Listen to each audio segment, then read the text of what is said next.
Welcome back to Dan's Messy Garage. I'm going to start another project today on my 67 Falcon. Put a fuel pressure regulator on it. I got a Holley regulator, couple fittings, like gas will come in, gas will go out, and it'll regulate the pressure. It's adjustable on this side. My pressure is too high. Since I put the last fuel pump on there, fuel pump number 4, and if you were following my previous episodes on the Falcon fuel pump, I can tell you later what the cause of why I had to put four fuel pumps in it.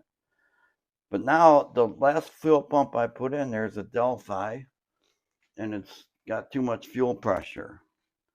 I got a gauge on the side of the carburetor, and it's 11 to 12 psi.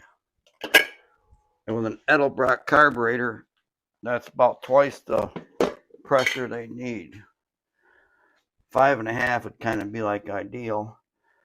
Problem is when it's running, there's so much fuel pressure, the gas is getting pushed past the needle and seat, and you can see gas just dribbling in there as it's running, and it'll actually flood itself out just idling. Fuel pressure regulator will take care of that. Plan to mount this way, down there underneath the windshield washer bottle. I'm going to install the regulator. You're not going to be able to see all this, but I got a metal fuel line coming up there from the fuel pump to a piece of rubber hose going to the filter. What I'm going to do is take that steel fuel line off the fuel pump down there, cut it, and I can run a line from the fuel pump to the regulator, and then from the regulator up to the carburetor. Everything right here is going to look the same. Just going to have a fuel pressure regulator down underneath that windshield washer jug. I'm going to say like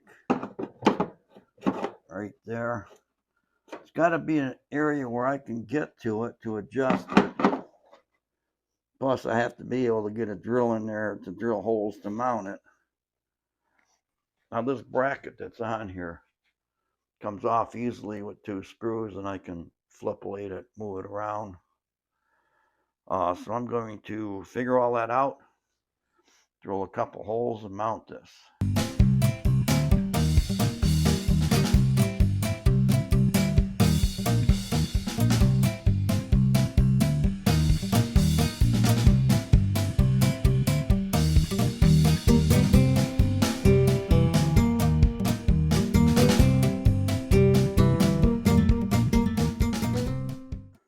Okay, I drilled a couple holes in the frame, put the fittings in, and I just tack welded a couple bolts to it so it'll act like studs.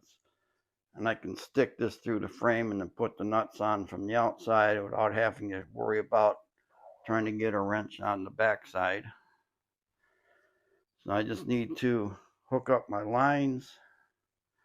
I got the gas line off the car.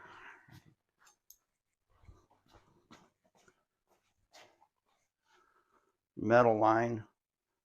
I'm going to cut it close to that fitting so it comes straight out, and I'll rebend this so it goes off in the other direction.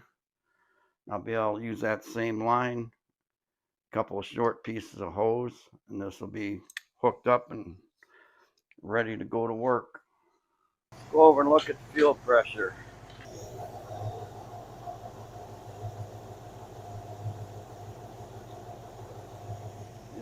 It's at 12. Edelbrock recommends 5 to 6, 5.5 is what I hear is ideal. I tried adjusting my fuel pressure regulator, and there's a lot of screwy things going on here. The gauge doesn't seem to be working anymore, and you can barely see squirts now and then coming through the fuel filter.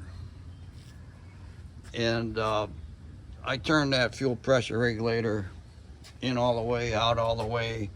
I could get the fuel pressure gauge to move a little bit, and I'd, you know, rev it up, try to use up some of the gas so it would spurt more into the filter, and it would occasionally spurt. So I don't know if I'm having another fuel pump fail or what. That's the fourth fuel pump on there, and the other three I'm pretty sure weren't bad. What it was is the fuel pump eccentric on the timing chain was broken. So it was just a piece of it. I was flapping around in there and pushing on the arm a little bit, but not giving it a full stroke. Car seems to run okay now, but why aren't I seeing fuel in the filter and pressure? I don't know, but it's running. Maybe because everything's hot. You know, it's summer, it's hot and muggy out here. I was driving around with the air conditioner on, the engine's like 200 degrees. And I'm going to end this video here. Thank you for watching Dan's Messy Garage. Stay tuned to my channel for future videos, updates, and projects. Bye.